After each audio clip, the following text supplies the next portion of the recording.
如果你係用緊 iPhone 嘅話，呢一個設定咧就最好刪咗佢。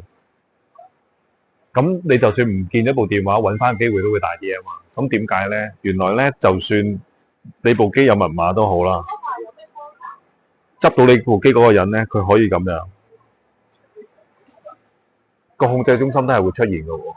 咁如果佢做以下嘅動作，咁佢就會開控制中心，然後咧就刪網絡、刪藍牙，然後再刪埋飛行模式。咁你咪完全揾唔到個定位咯。所以咧，呢一個設定咧就最好刪咗佢。咁你起碼可以幫個手機加多層保護啊嘛。究竟點樣刪呢？打開設定，跟住揾翻 Face ID，然後入翻密碼啦，跟住揀翻控制中心刪咗佢。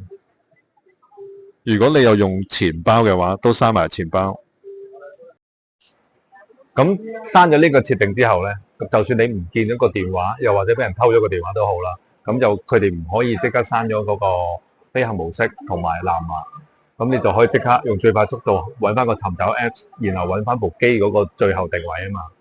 所以咧，呢個設定就一定要刪咗佢。咁而家咧你有邊啲朋友或者親人成日唔見電話，記住分享俾佢啊！咁今日嘅分享就到呢一度，有啲咩就留言俾我啦。記住 like 同埋 share，之後會有更加多資訊嘅。